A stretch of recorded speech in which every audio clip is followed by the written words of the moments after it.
Jangan lupa subscribe YouTube channel Metro TV News dan jangan lupa nyalakan notifikasinya. Pemirsa, bersama saya Nela Husna, kita akan lanjutkan kembali di segmen Money Talk masih di awal tahun nih. Merencanakan keuangan tentu menjadi salah satu hal yang penting dan istilah financial decluttering atau berbenah keuangan kini menjadi populer. Decluttering dalam bahasa Indonesia sendiri artinya berbenah atau beres-beres, membuang hal yang tidak diperlukan. Nah, decluttering atau membenahi keuangan disinyalir menjadi langkah awal agar perencanaan keuangan bisa lebih baik dan terarah. Decluttering juga bisa membantu Anda lebih sadar dengan kebiasaan berbelanja dan tidak menghamburkan uang untuk membeli barang yang sudah Anda miliki sebelumnya.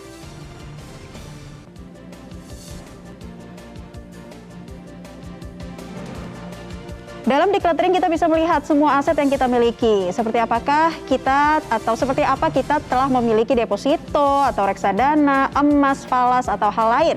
Ini menjadi penting agar bisa diestimasi investasi lain apa yang tepat untuk dimiliki.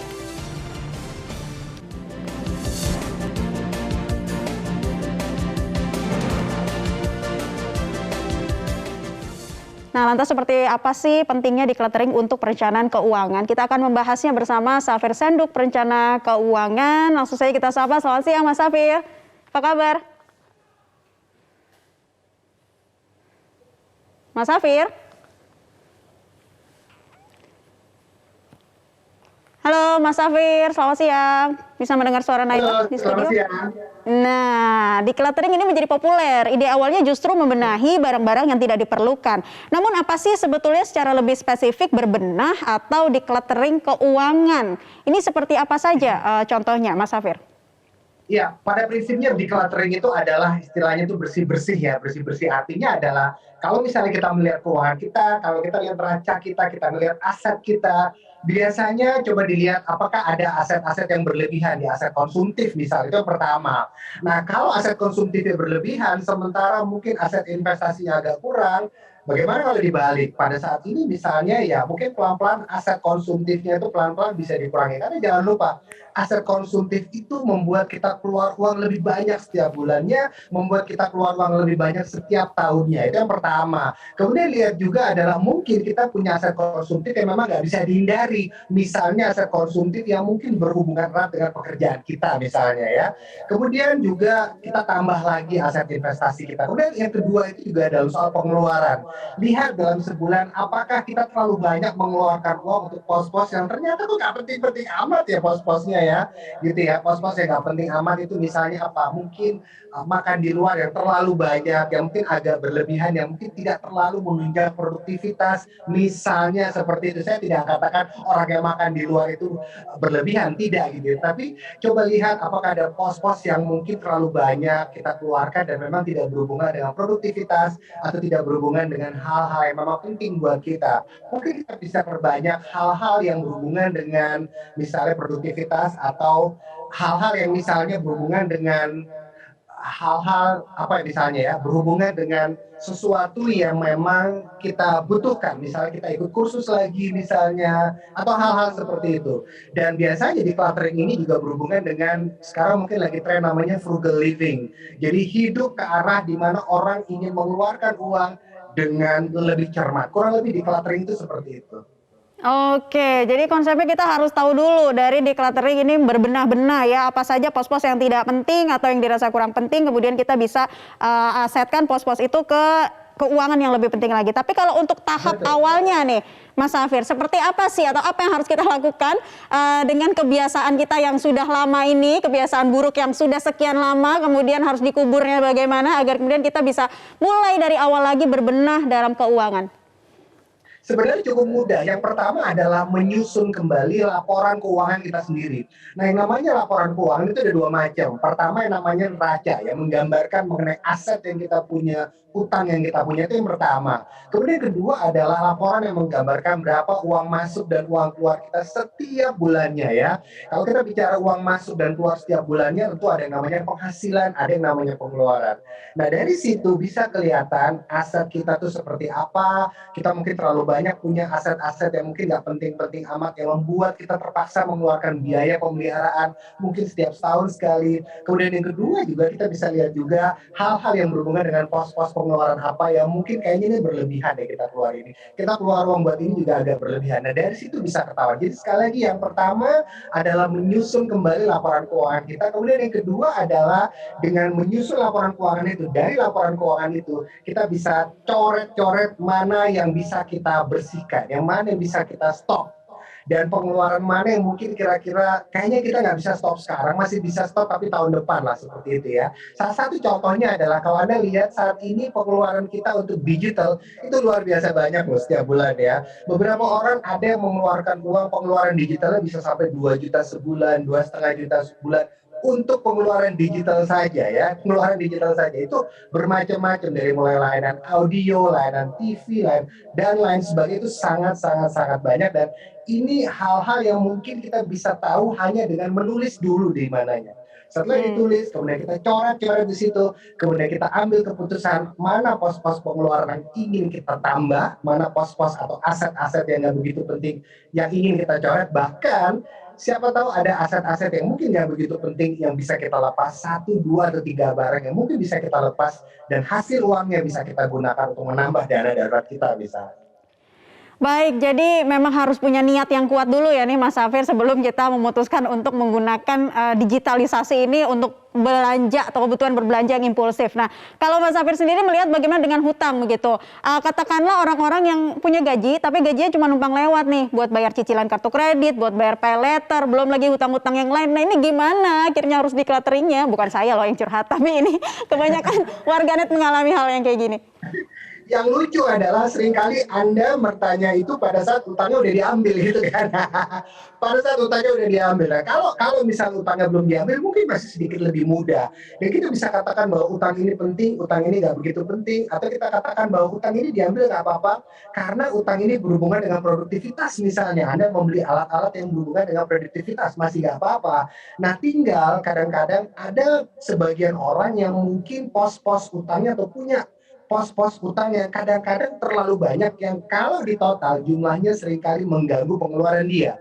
Nah, apa yang bisa dia lakukan? Yang bisa dia lakukan terutama adalah dia menyusun ulang, menulis ulang berapa saja pos-pos utangnya, kemana saja pos-pos utang itu berada, dan kemudian lihat pos-pos utang mana yang punya potensi untuk mengganggu keuangan dia, pos utang mana yang punya potensi untuk mengganggu pengeluaran dia. Misalnya, pos utang A dan B. Nah, pos utang A dan B ini punya kemungkinan bisa mengganggu pengeluaran. Kenapa? Karena mungkin bunganya itu sangat-sangat besar. Jadi mungkin dia bisa pasang fokus untuk untuk pos utang A dan B ini kita fokuskan untuk kita selesaikan dalam waktu 3-4 bulan mendatang. Nah dari situ dia bisa beralih ke pos utang berikutnya yang mungkin bunganya lebih rendah.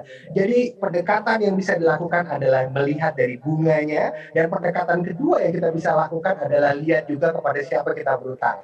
Sebagai contoh misalnya kalau Anda utang ke pay letter atau rentenir yang sekarang rentenir itu udah gayanya udah keren, sekarang rentenir itu online gitu ya.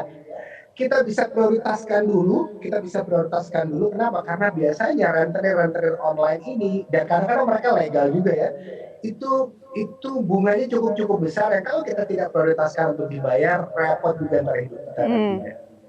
Jadi paham akan prioritas itu juga yang menjadi penting ya. Nah, tadi disebut decluttering aset juga jadi pilar agar keuangan lebih terarah. Nah, mungkin Mas Safir bisa ceritakan juga terkait decluttering aset ini seperti apa? Tahu nggak, seumur hidup kita terlalu banyak menghabiskan uang untuk beli barang dan aset konsumtif. Seumur hidup kita.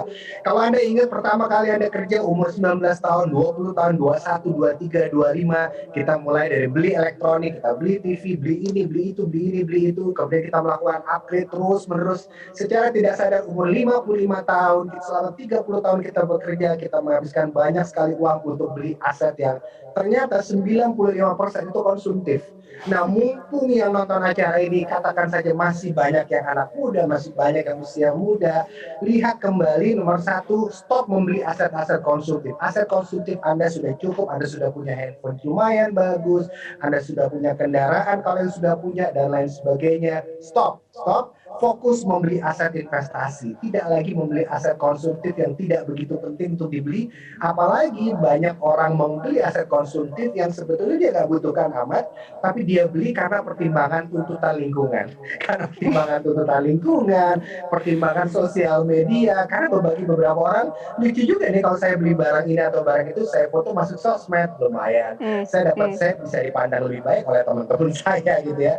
Stop kebiasaan seperti itu, hentikan kebiasaan seperti itu, dan mulai sekarang fokus membeli aset investasi, aset produktif yang tentu jauh lebih berguna bagi kehidupan kita daripada aset konsumtif. Baik, jadi dibenahi lagi ya mindsetnya seperti itu, jangan sampai nanti juga BPJS jadinya ya, budget pas-pasan juga sosialita, ngikutin tren, beli kamera, handphone terbaru dan lain sebagainya, ternyata tidak punya aset. Nah, kalau Mas Safir sendiri melihat kapan sih waktu yang tepat kita untuk decluttering keuangan ini? Apakah memang di awal tahun saja momennya, atau kita ngerasa kayaknya wah ini udah saatnya banget nih, kalau nggak sekarang kapan lagi gitu? Harus seperti apa sih? Tahu nggak, segala sesuatu akan lebih baik bila dimulai di awal ya, di awal apapun. Karena apa? Karena biasanya secara psikologis orang lebih bersemangat.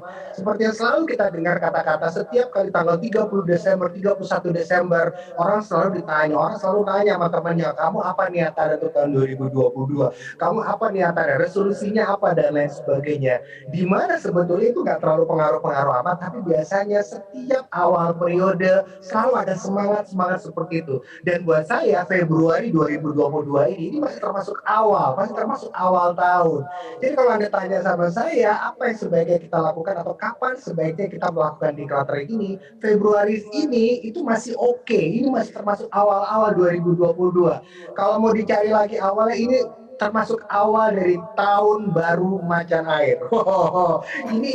Ini semangat kita masih luar biasa. Lakukan hari ini juga. Ambil kertas, tulis laporan keuangan Anda sendiri, coret-coret yang Anda rasa bisa dicoret, dan mungkin Anda tambah hal-hal yang bisa Anda tambah yang bisa bermanfaat buat produktivitas.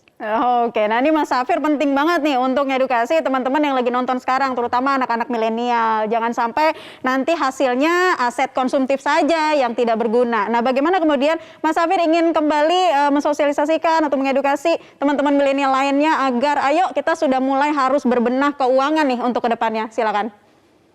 Ya, salah satu hal yang juga harus diperhatikan adalah selain beberapa yang saya bilang tadi adalah follow siapa yang Anda kendalikan atau kendalikan siapa yang Anda follow di sosial media. Karena tahu nggak, sekarang sosial media kita itu dipenuhi dengan pemahaman yang salah tentang kekayaan. Karena kalau kita melihat di Indonesia, biasanya sebagian orang memandang kesuksesan keuangan orang lain itu dari kepemilikan asetnya. Ya, seseorang yang punya kendaraan misalnya, kemudian kendaraannya merek tertentu, itu dianggap lebih kaya, lebih sukses dibanding orang lain yang kendaraannya kebetulan tidak sebagus orang pertama yang kendaraannya lebih mahal. Padahal bisa jadi orang pertama yang kendaraannya lebih mahal, uangnya nggak muter. Kenapa? Karena uangnya semua dibelikan kendaraan untuk yang lebih mahal itu tadi. Sementara orang kedua yang mungkin kendaraannya lebih murah, mungkin uangnya berhasil dia putar di investasi.